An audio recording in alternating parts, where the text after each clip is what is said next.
When I woke up this morning, I thought I could talk more about thinking in meditation. Uh, at a time like right now, it would be pretty common to feel overwhelmed with thoughts. Thoughts about what's happening, how long is this going to go on for, the stress of life, everything that's happening in the world, family, work, all of it. And when we sit down to meditate, one of the first things that can happen is becoming aware of all of our thoughts. Now, I remember when I first learned to meditate, I was in my early 20s. And one of my favorite things to do would be to lie on my bed and just kind of be in the reverie of my melancholy early 20s thoughts. I loved it. I loved thinking. And when I went to my first meditation course and they said, don't engage with your thinking during meditation, I wondered why. I was like, well, I love to think. I love to think about things. I love where my thoughts take me. And they said, just give it a try, right? So when thinking arises, the instruction in meditation would be to notice that it's happening. Don't fight it, but don't engage with it. So don't be thinking about the thoughts or following them from one thought to another. Just notice that that's what's happening, that thinking is happening. Now, when you sit down to meditate, it's very easily one of the very first insights that you'll have is that thinking is occurring without us even trying. It's not that you're thinking, it's that thoughts are happening. Just like sounds are happening around you. You know, you can sit quietly and you'll hear a car go by outside, or the ceiling fan, or your kids playing in the next room. And you don't have to effort for those sounds to happen. They naturally arise in your awareness. Well, what we notice is it's the same with thoughts. Before meditation, we might think, I'm thinking about something. I'm brushing my teeth and thinking about my day ahead, or I'm cooking or eating and I'm thinking about my meal. Well, what we realize when we sit down to meditate is how little of thought is volitional, meaning how little of thought actually is through a conscious process. And that thoughts simply arise almost out of nowhere, like the thoughts are producing themselves. And when we meditate, what we might find is that the thoughts are results of past thoughts, of habits, of past actions. This is actually the definition of karma, is cause and result, right? So we, spent the past evening watching television, and the next morning, thoughts about what we watched are coming to mind. And when I sat my first long meditation retreat of 3 months, I really got to see this because I'd be sitting, we'd been sitting in silence for months, and suddenly I'd have this image and thoughts of a program I watched as a child that I hadn't thought of in, 25 years, suddenly drifting through my mind. And I didn't go in search to think of that. I didn't think, let me sit down and think about that television show. But suddenly that thought of that television show was there. Or I would be walking and suddenly a song would come to mind and I'd have a song in my head. And I could see the song would reflect a mood I was feeling, an undertone of a feeling I was having. And suddenly my mind produced a song to go with it. I was not trying to think of that, but it appeared. And you might notice this when you meditate, that this is what happens.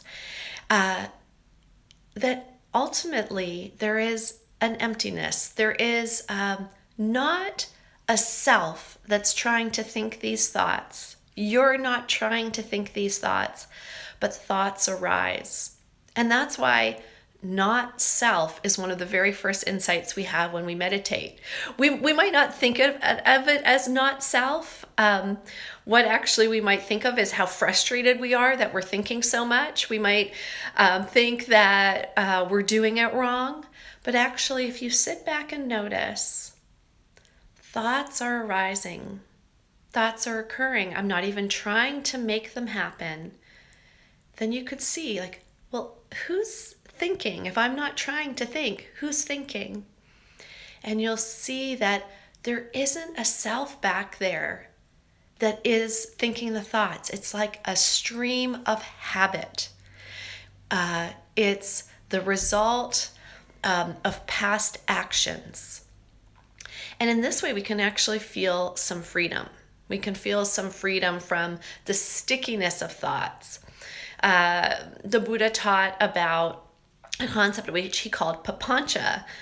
Papancha is the experience when one thought leads to another, leads to another. So it's also known as proliferation. And maybe you're familiar with this, right?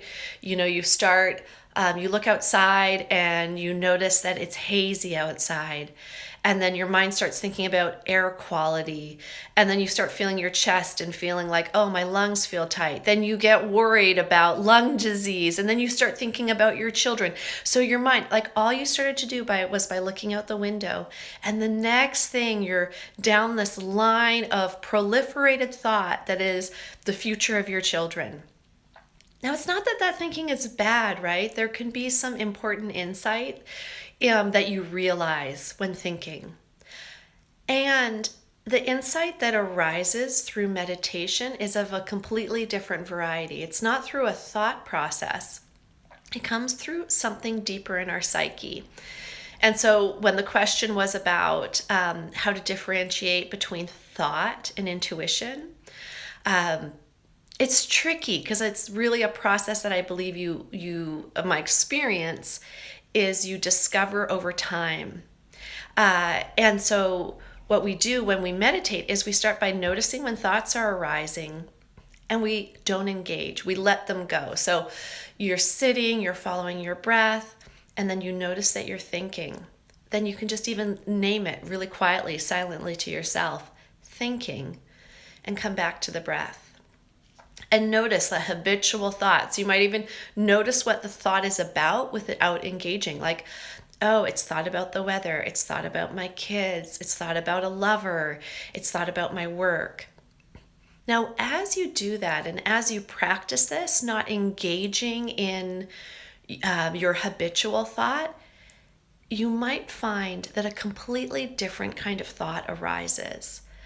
That maybe you've had a problem you've been working on, there's been a trouble in your life, there's been some place you've been really stuck, and it's almost like it's an entirely different voice. It rises up and it comes through with a clarity. You also might notice that if you practice meditation, that when you first wake up in the morning, your mind isn't yet busy and a thought just comes in and says like, oh, you get an image often. It might be an image or it might come as words.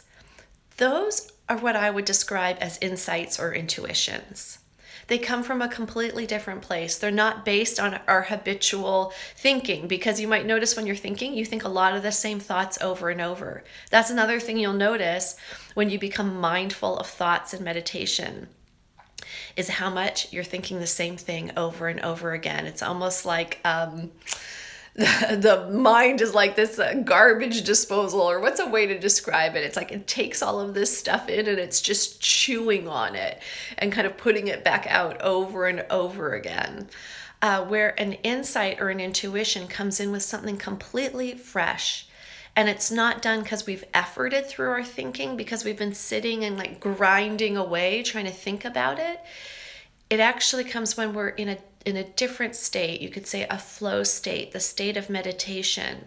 And it can arise from a completely different place, depending on who you're talking to. Jung would say it comes from the subconscious or the unconscious, and it rises up to be seen in a new way. And so what I really advise for you is when you're sitting is don't engage in habitual thought. Notice that thought is arising. You can lightly name it to yourself, thought, or work thoughts, love thoughts, obsessive thoughts, whatever kind of thoughts they are, you can lightly name them and then come back to whatever else is happening in your experience. Sensation, emotion, like feeling, sounds. These are things that you can be mindful of. And then as thoughts arise, simply notice that they're happening. Let them move by like the clouds moving through a sky, or a stream moving by over the stream bed, the water moving by. So you can notice them like that, but without engaging and actually thinking. Then if you notice there might be an insight that arises, like an insight might be like, oh wow, I noticed the nature of my mind. I notice that everything is impermanent. It arises and passes. Or you might get an insight or an intuition that is a flash of understanding about something, about a situation that you didn't have before. And then you can name that, and then you can let it go. You know, if it's really strong, you can note it down. Like if you have something and note it down, but be really careful about starting to engage and get carried away in a kind of like infatuation with your thoughts. That's really different than an insight. So we want to practice mindfulness, and for most of us, this mindfulness is just noticing that thinking is happening. Because we have such strong habitual thoughts.